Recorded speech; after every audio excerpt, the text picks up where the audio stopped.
Hello. So are you ready to know the first step of manifestation?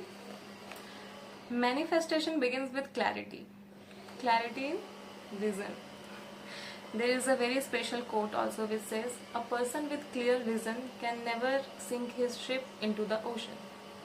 And even our author Roxy Nafousi says that knowing exactly what we want and then visualizing the same thing is the initial and most important step of manifestation.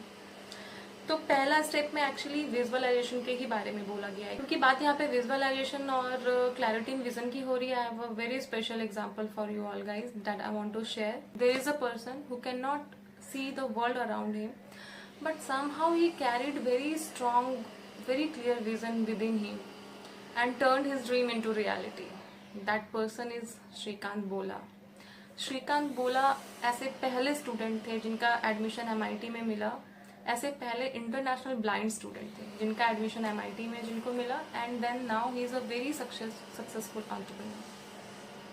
तो उनके journey से तो हमें ये सीखने को मिलती है कि अगर विजन में क्लैरिटी हो तो कोई भी ऑब्स्टेकल उससे बड़ा नहीं है। एंड नेक्स्ट इसमें जो ऑथर है वो इस बारे में जिक्र किया है इसमें लॉ ऑफ अट्रैक्शन के बारे में। तो वो इसमें कहती है कि whatever we feel we attract the same,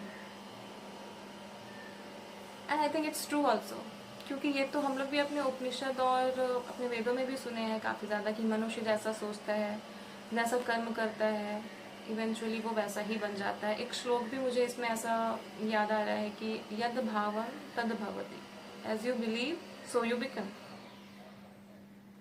तो इस स्टेप में आगे तो वैसे रॉक्सी नफूसी जो ऑथर है उन्होंने विजन बोर्ड बनाने के लिए भी बताया। That is a very meditative and very secret thing that I think I should make a separate video on that and I will share. But इस वीडियो को एंड करने से पहले मैं एक बहुत ही गहरा पहलू शेयर करना चाहूंगी लॉ ऑफ अट्रैक्शन का, जो कि हमारे गीता से ही है। एक श्लोक है, कर्मण्येवाधिकारस्ते मा फलेषु कदाचन।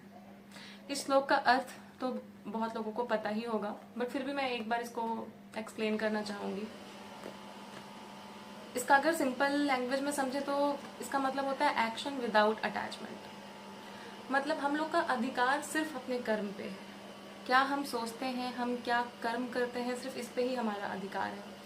क्या इसका रिजल्ट मिलेगा, क्या इसका फल मिलेगा, फ्रूट ऑफ एक्शन पे हमारा कोई अधिकार नहीं है। लेकिन जब हम लोग फ्रूट ऑफ एक्शन के बारे में बिना सोचे सिर्फ अपना सारा ध्यान लक्ष्य पे लगाएं और अपना 100% दें अपने कर्म पे, तो सफलता स्वतः हमें मिलेगी। तो ये श्लोक हमें यही सिखाता है। तो मिलते हैं अगले वीडियो में, जिसमें मैं आपको विजन बोर्ड क्रिएट करना सिखाऊंगी। And trust me, it will be a very meditative process. This was the first step, be clear in your vision.